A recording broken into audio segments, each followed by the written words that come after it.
Welcome back everyone. ఇప్పుడు మనం ఇంకా కొన్ని ప్రాపర్టీస్ నేర్చుకుందాం. సో, మనకు నార్మల్‌గా విన్న ప్రాపర్టీసే. కాకపోతే వాటి డిఫరెన్స్ అనేది మీకు తెలియదు.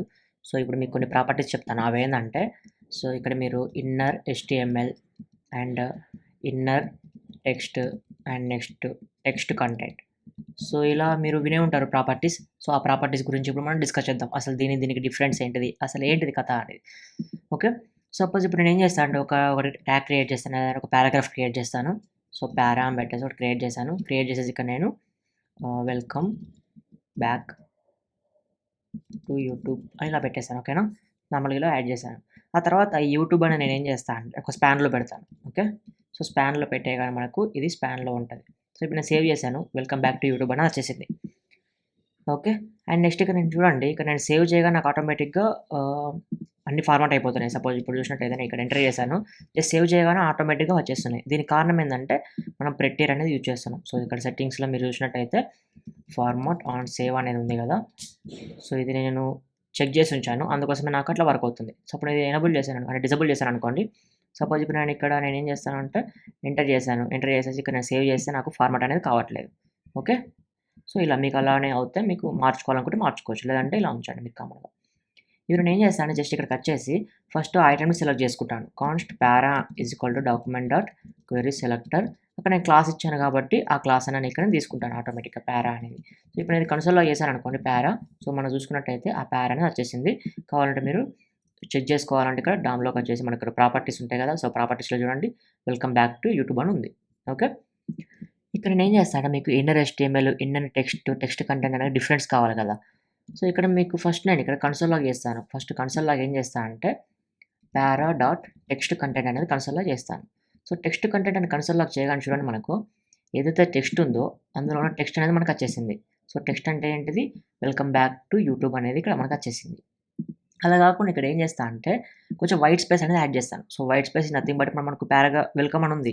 సో, వెల్కమ్ అక్కడ మనకు ఒకటే స్పేస్ ఉంది. అలా కాకుండా 2 ట్యాబ్స్ ప్రెస్ చేశాను నేను. ఓకేనా. ట్యాబ్స్ ప్రెస్ చేసి సేవ్ చేశాను. ఇప్పుడు నాకు ఫార్మాట్ అవ్వట్లేదు అది. సో, ఫార్మాట్ ఎందుకు అవ్వట్లేదు అంటే నేను ఇక్కడ సెట్టింగ్స్‌లో ఇక్కడ ఫార్మాట్ అనే ఆప్షన్ తీసేసాను. అందుకోసమే నాకు ఇలా ఎంత స్పేస్ ఇచ్చానో అంత స్పేస్ అనేది ఉంది. సో, ఇప్పుడు ఇక్కడ కూడా మీరు చూసుకున్నట్టయితే యూట్యూబ్‌కి ముందు కూడా నేను ఇక్కడ కొంచెం స్పేస్ అనేది ఇచ్చేస్తాను. సో, ఇప్పుడు చూడండి సేవ్ చేయగానే మీకు గమనించండి ఒకటి మీకు కన్సోల్‌లో మనకు ఇక్కడ చూసినట్టయితే వెల్కమ్ బ్యాక్ టు యూట్యూబ్ అనేది ఇక్కడ వైట్ స్పేస్ అనేది రిమూవ్ చేసింది మనకి HTML అనేది. HTML అనేది మనకి ఎక్స్‌ట్రా వైట్ స్పేస్ ఉంటే ఆటోమేటిక్‌గా రిమూవ్ చేసేసి మనకు యూఐలో ఇస్తది. బట్ ఏదైతే మన కోడ్‌లో వైట్ స్పేస్ ఇచ్చామో ఆ వైట్ స్పేస్ అనేది మనకు అలానే రావాలంటే మనం టెక్స్ట్ కంటెంట్ అనేది యూజ్ చేయాలి. సో, టెక్స్ట్ కంటెంట్ ఏం చేస్తదంటే వైట్ స్పేస్‌ని రిమూవ్ చేయకుండా మనకు అక్కడ ఎంత వైట్ స్పేస్ అయితే ఉంటదో ఆటోమేటిక్‌గా ఆ వైట్ స్పేస్ అట్లనే ఇచ్చేస్తది. సో, యాజ్ ఇట్ ఈస్‌గా ఇచ్చేస్తదన్నట్టు. సో, ఇప్పుడు చూడండి డామ్‌లో మాత్రం చూడండి ఇక్కడ చూసినట్టయితే వైట్ స్పేస్ అనేది ఎలా ఉందో సేమ్ అలానే మనకి ఇచ్చేస్తదన్నట్టు ఇక్కడ. అర్థమైందా? టెక్స్ట్ కంటెంట్ అనేది అలా వర్క్ అవుతది. బట్ ఇప్పుడు నేనేం చేస్తా అంటే పారా డాట్ ఇన్నర్ టెక్స్ట్ అని పెడుతున్నా. ఓకేనా. సో, ఇన్నర్ HTML కాదు ఇన్నర్ టెక్స్ట్. ఇక్కడ ఇన్నర్ టెక్స్ట్ అని పెట్టి సేవ్ చేయగానే మీరు చూడండి అది వైట్ స్పేస్ అనేది కన్సిడర్ చేయదు. వైట్ స్పేస్ అనేది రిమూవ్ చేసి మనకు ఇక్కడ ప్రింట్ చేస్తది. అర్థమైందా? మీకు ఇక్కడ డిఫరెన్స్ అనేది చూడండి. టెక్స్ట్ కంటెంట్ వచ్చేసి మనం ఇక్కడ వైట్ స్పేస్ అనేది యాడ్ చేస్తే ఆ వైట్ స్పేస్‌ని ఎలా ఉందో అలానే ఇచ్చేస్తది టెక్స్ట్ కంటెంట్ అనేది. బట్ ఇన్నర్ టెక్స్ట్ అనేది ఆ వైట్ స్పేస్‌ని కన్సిడర్ చేయకుండా వైట్ స్పేస్‌ని రిమూవ్ చేసి మనకి యూఐలో ఎలా అయితే డిస్‌ప్లే అవుతుందో అలా మనకు ఇక్కడ డిస్‌ప్లే చేస్తదన్నట్టు ఇన్నర్ టెక్స్ట్ అది. అండ్ ఇంకొకటి మీరు గమనించినట్టయితే ఇక లాస్ట్ మిగిలిందంటే ఇన్నర్ HTML కదా! ఇన్నర్ HTML అంటే మీరు పేరులోనే తెలిసిపోతుంది. ఈ ట్యాగ్‌లో ఉండే ఇన్నర్ HTML మొత్తం రావాలి అని. ఇన్నర్ HTML అంటే HTML కూడా వస్తదన్నట్టు. సో, ఇప్పుడు చూడండి ఇన్నర్ HTML ప్రింట్ చేశాను. ప్రింట్ చేయగానే చూడండి welcome and that white space కూడా వచ్చింది. ప్లస్ ఇక్కడ స్పాన్‌లో మనకు యూట్యూబ్ అని ఉంది కదా!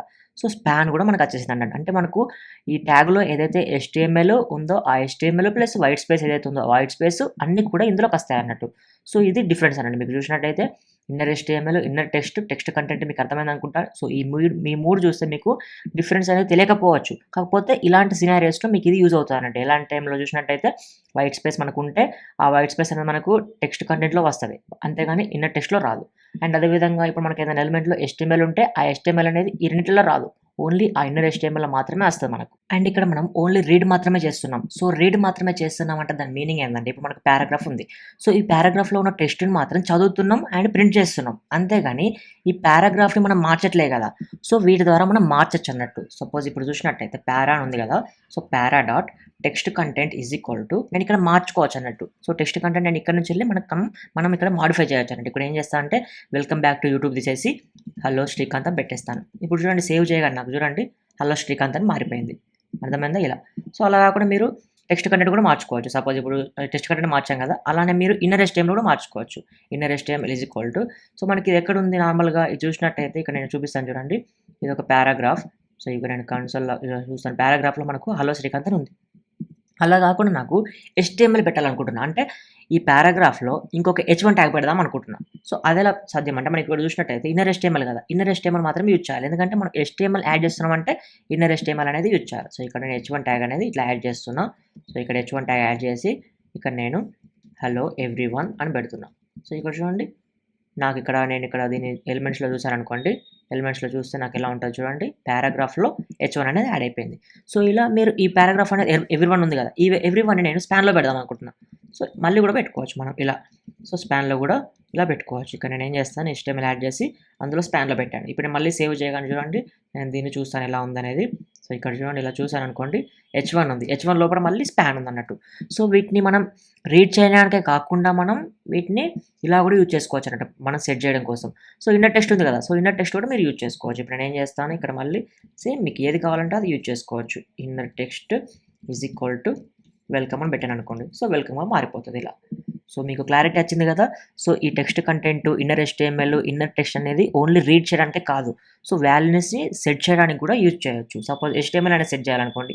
innerHtml యూజ్ చేయండి. అలా కాకుండా నాకు ఓన్లీ టెక్స్ట్ మాత్రమే మార్చాలనుకోండి. సో, ఇలా హలో శ్రీకాంత్ సంథింగ్ టెక్స్ట్ అనేది మార్చుకోవచ్చు. innerText అయినా యూజ్ చేసుకోవచ్చు. టెక్స్ట్ కంటెంట్ అయినా యూజ్ చేసుకోవచ్చు. అది మీ ఇష్టం. మీకు ఏది నచ్చితే అది మీరు యూజ్ చేసుకోవచ్చు.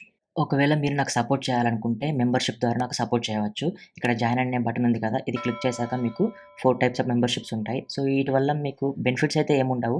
జస్ట్ మీరు ఒకవేళ సపోర్ట్ చేయాలి అనుకుంటే మీరు ఈ స్మాల్‌దైనా జాయిన్ అయ్యి నాకు సపోర్ట్ చేయవచ్చు. ఎందుకంటే ₹29 పర్ మంత్ అంటే పెద్ద అమౌంట్ కాదని నేను అనుకుంటున్నాను. సో, మీరు ప్రతి ఒక్కరు జాయిన్ అయితే నాకు ఇది హెల్ప్‌ఫుల్‌గా ఉంటది.